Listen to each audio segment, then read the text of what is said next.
जीवन में हम सभी ने किसी न किसी मोड़ पर चिंता और तनाव का सामना किया है। चाहे वह काम का दबाव हो, परिवार की जिम्मेदारियां हो या फिर भविष्य को लेकर अनिश्चितता, चिंता हमारे मन में घर कर लेती है और धीरे धीरे हमारी शांति को निगल जाती है।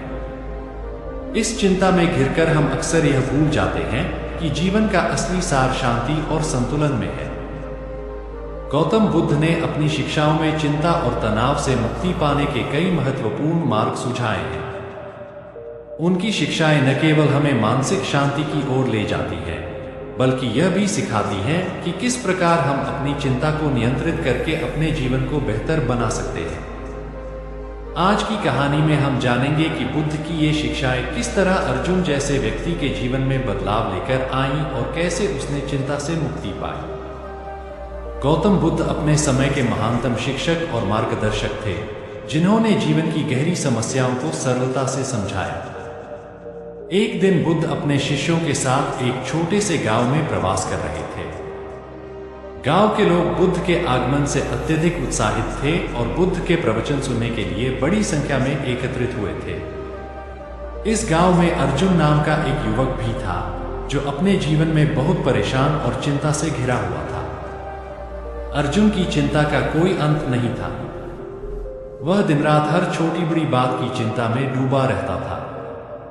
उसे भविष्य की चिंता थी, अपने परिवार के भविष्य को लेकर तनाव था, आर्थिक स्थितियों को लेकर बेचैनी थी और वह अपने कामकाज में भी संतोष नहीं पा रहा था।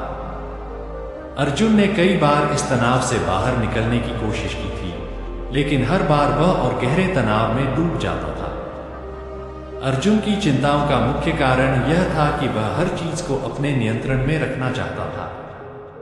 उसे हमेशा यह भय रहता था कि अगर वह कुछ छोड़ देगा या किसी चीज का ध्यान नहीं रखेगा तो सब कुछ बिगड़ जाएगा।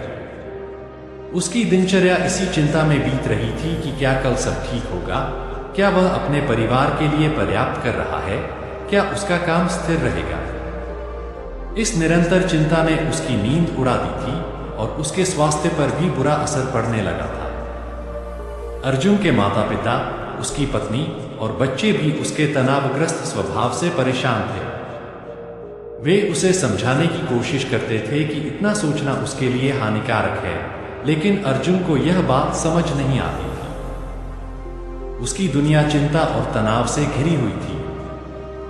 एक दिन उसकी पत्नी ने उससे कहा, गौतम बुद्ध गांव में आए हुए हैं, तुम उनकी शरण में जाओ, शायद वे तुम्हारी समस्या का समाधान कर सकें। अर्जुन पहले तो संकोच करता रहा, लेकिन अंत में उसने निर्णय लिया कि वह बुद्ध के पास जाकर अपनी चिंता का समाधान पूछेगा।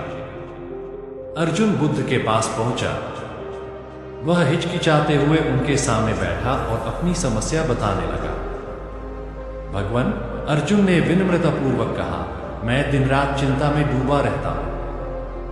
कभी भविष्य की चिंता करता हूं, कभी अपने परिवार और काम की। मेरी रातें बेचैनी में गुजरती हैं और दिन का कोई समय शांति में नहीं बीतता। मुझे समझ नहीं आता कि इस चिंता से कैसे बाहर आऊं। गौतम बुद्ध ने उसकी बात को ध्यान से सुना और कुछ देर मौन रहे। अर्जुन के चेहरे पर तनाव साफ झलक रहा था और उसकी आंखों में चिंता की छाया थी। बुद्ध ने फिर धीरे से कहा, अर्जुन, क्या तुम जानते हो कि चिंता का कारण क्या है? अर्जुन ने उत्तर दिया, भगवान, शायद यह मेरे जीवन की समस्याएं हैं। भविष्य का डर, असफलता का भय, मेरे परिवार की सुरक्षा, यही सब मुझे चिंता में डालते हैं। बुद्ध ने धीरे से मुस्कुराते हुए कहा, चिंता का कारण तुम्हारी समस्याएं नहीं, बल्कि तुम्हारा उन्हें अपने मन में बनाए रखना है। चिंता एक प्रकार की आदत बन जाती है। यह तुम्हारे मन का खेल है। जितना तुम उसे अपने अंदर पालते हो, उतना ही वह तुम्हें कमजोर बनाती जाती है। क्या तुमने कभी सोचा है कि तुम भविष्य को नियंत्रित करने की कोशिश में अपना वर्तमान खो रहे हो? बुद्ध ने पास में रखे एक पत्थर की ओर इशारा करते हुए पूछा, अर्जुन, अगर मैं यह पत्थर तुम्हें थमा दूं और कहूं कि इसे पकड़ कर रखो, तो क्या तुम हमेशा इसे पकड़ कर रख पाओगे? अर्जुन ने सोचा और कहा, नहीं भगवान, यह बहुत भारी हो जाएगा। थोड़ी देर तक मैं इसे पकड़ सकता हूं, लेकिन अंत में मुझे इसे छोड़ना ही पड़ेगा।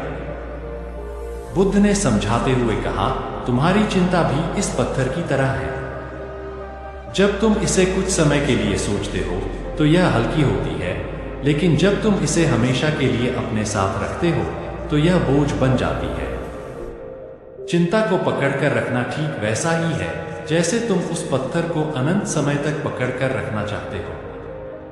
तुम कितनी भी कोशिश कर लो, अंततः यह तुम्हें थका देगा और तुम्हारी शक्ति को समाप्त कर देगा। अर्जुन को अब कुछ कुछ समझ में आने लगा था, लेकिन उसकी उलझन पूरी तरह से दूर नहीं हुई थी। उसने बुद्ध से पूछा, भगवान, यह तो सही है कि चिंता एक बोझ है, लेकिन मैं इसे कैसे छोड़ दूं? यह मेरे जीवन का हिस्सा बन गई है। बुद्ध ने अर्जुन को ध्यान का अभ्यास करने का सुझाव दिया। उन्होंने कहा, अर्जुन, अगर तुम सच में इस चिंता से मुक्त होना चाहते हो तो तुम्हें अपने मन को शांत करना होगा। ध्यान ही एकमात्र उपाय है जिससे तुम अपने मन को नियंत्रित कर सकते हो। ध्यान के माध्यम से तुम अपने विचारों को पहचान पाओगे और समझ पाओगे कि वे कितने अस्थिर और क्षणिक हैं। जब तुम अपने विचारों को दूर से देखने लगते हो तो तुम समझ जाते हो कि चिंता का कोई वास्तविक आधार नहीं होता। यह केवल मन का भ्रम होता है।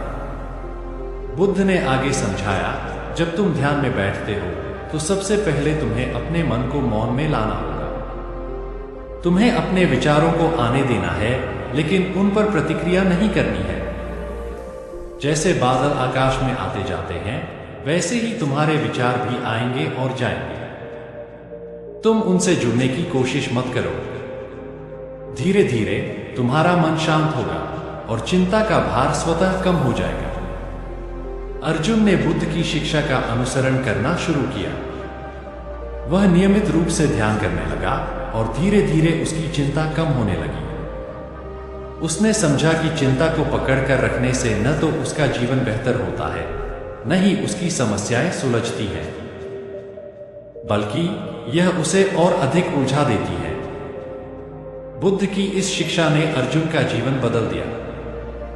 उसने अपने मन को शांत करना सीख लिया और उसकी चिंता धीरे धीरे समाप्त हो गई। वह अब अपने जीवन को वर्तमान में जीने लगा और भविष्य की अनिश्चितताओं से परेशान नहीं होता था। यह कथा हमें सिखाती है कि चिंता में खुद को बर्बाद करने का कोई अर्थ नहीं है। जीवन में समस्याएं और चुनौतियां आती रहेंगी, लेकिन हमें उनसे घबराने के बजाय उन्हें समझना और उनसे सीखना चाहिए। ध्यान के माध्यम से हम अपने मन को नियंत्रित कर सकते हैं और चिंता को दूर कर सकते हैं। चिंता को छोड़ दो, क्योंकि यह तुम्हें केवल भविष्य की ओर धकेलती है और वर्तमान से दूर करती है। ध्यान से मन को शांत करो और जीवन की सच्ची शांति का अनुभव करो। अगर आपको यह वीडियो पसंद आया हो तो कृपया हमारे चैनल बोधि ज्ञान को लाइक करें, शेयर करें और सब्सक्राइब करें, ताकि आपको इसी तरह की और प्रेरणादायक और ज्ञानवर्धक कहानियां मिलती रहें। अपने विचार कमेंट्स में जरूर साझा करें। धन्यवाद।